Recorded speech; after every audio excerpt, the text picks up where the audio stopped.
And I give the call to the member for Mildura. Thank you, Acting Speaker. And I too rise this evening to speak about the Commercial Industrial Property Tax Reform Bill 2024. Now, on first glance, and as I've heard many members on this side of the House say today, that the Victorian Liberal and Nationals will always support reforms, tax reforms, that enable people to do business in Victoria. But there are a few concerns with this, and I've been speaking with some local stakeholders today. In my electorate in Mildura, it's a very unique part of the state where it is actually a tri-state area. So we have a lot of visibility with New South Wales and a lot of visibility with South Australia, which I will get to shortly, and talk about their move away from abolishing stamp duty on commercial properties in 2018. But like I said, this is, at first glance, a removal of stamp duty can be a really big inhibitor from businesses expanding and shifting premises and, in fact, continuing to do business in Victoria. And like I said, I've got a lot of visibility on New South Wales, and it is a 5-minute drive away for the communities in, and we're talking from border to border here. The cross-border communities are literally over a river, and the rules are so different, and we can see it now. And it's not only with businesses, with doing businesses, where you go from being the highest tax state in the country to a state that actually has been making it much easier, but also with housing developments and all sorts of things. You can literally see it expanding before your very eyes. So it has been an inhibitor. So at first glance, when I was speaking to some particularly real estate agents today, eyebrows raised. I went, oh, well, this is interesting.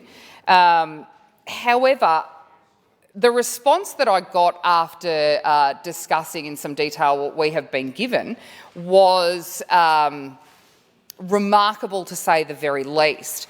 I actually spoke to one of our major players in the commercial and industrial space in Mildura, Ryan Tierney from Tierney Real Estate. And he sent me an email afterwards and then called me with some great concerns. And he's given me permission to quote what he has said to me today, because he is really concerned. Because, of course, he can also see, and his books illustrate, that not only is he losing commercial businesses from his books, from his property management portfolio, but the rate at which he is losing rental properties in particular from his books is alarming. What he does say, and this, I will quote this and I will pass it on. He says, Jade, this blows me away. The uncertainty and complexity will simply force a mass exodus from our regional market. And I heard the member for Kew mention how complex this all is, which is a really big concern for industry. We've witnessed residential investors leave the market due to government's poor management and decision-making from 130-plus rental reforms and land tax.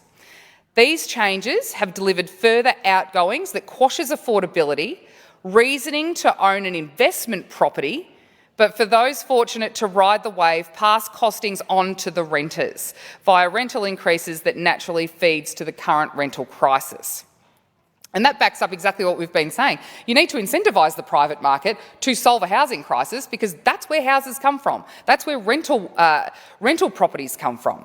To continue Ryan's email, he says the commercial sector took a massive flogging during the pandemic, and it is now finally performing well, and the government wish to attack it. This is totally wrong and un-Australian. As a licensed agent in Victoria and New South Wales, I'm seeing investors leaving Victoria for our cross-border state, becoming time I consider making the move on the home front, investment and business front. This is a real estate agent, one of the biggest in the region, considering moving his entire family out of the state and his business out of the state because it is becoming too hard. The last line that he left me with is unparliamentary, so I'll paraphrase, but he says the government is pretending to rain on investors' backs. It would be unparliamentary of me to quote exactly what he said, but after that phone call, it was very clear, and I have other real estate agents in particular that I speak to often because of the rate at which commercial properties are being taken off the market, and they will sit empty. They'll sit, or they'll be used as storage or something that could be productive for a business incubator.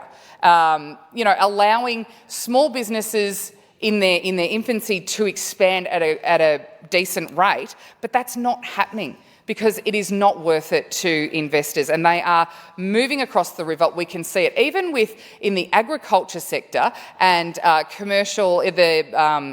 farm machinery sector and manufacturing. They're moving to South Australia, and I said I would touch on the South Australia reforms. So Victoria would be the second state in the country to legislate commercial duty reform, with South Australia being the first, and they did it in July of 2018. And they managed to abolish commercial stamp duty in 3 years.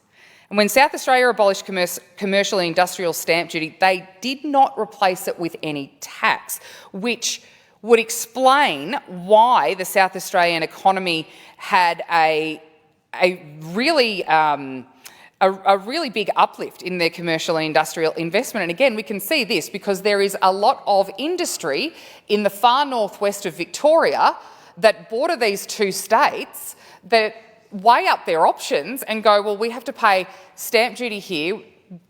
We have to pay. It's over-regulated. It's far easier when weighed up the options between South Australia and New South Wales. Location then becomes, well, where do we actually want to be? Do we want to be in New South Wales or do we want to be in South Australia? Because it's much easier. Victoria is just completely cut out of the conversation when you talk about setting up these bigger commercial, industrial, manufacturing businesses, particularly for the ag sector, which does continue to boom. But again, we see that moving over the river, moving over the South Australian border. It's really quite alarming. And honestly, whenever anyone wants to come to Mildura, and I know the Minister at the table is coming to Mildura at the end of this month, which will be fantastic, and also being the Minister for Agriculture, we'll organise some really interesting some meetings and tours of some farms so you can see actually how close it is and what kind of an impact things like this have. And while I'm on that, let's just touch on, with a couple of minutes that I've got left, the removal.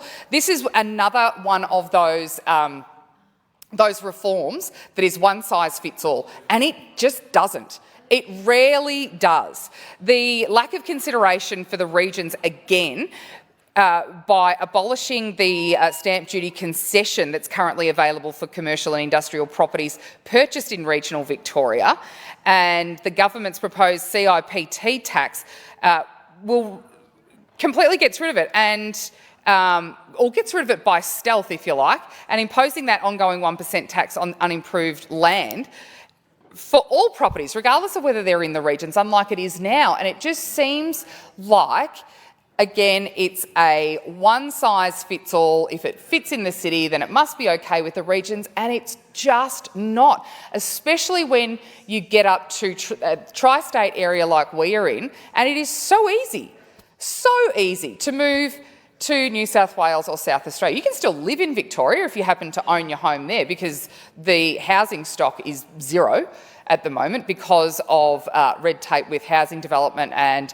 all sorts of things. So they are building over in New South Wales. But if you're lucky enough to live in Victoria, then and not pay land tax, then you can stay there and still work over the border in New South Wales and South Australia. It is just like Ryan Tierney said, it blows him away, and he cannot understand it. He is really concerned, as are other real estate agents in the regions, about what next week's budget will hold and what that will also do to their business. Because not only is it now hard for commercial and industrial industries to do business, but real estate agents are finding it really hard. They're losing properties at a rate of knots from their books because it has just become too hard.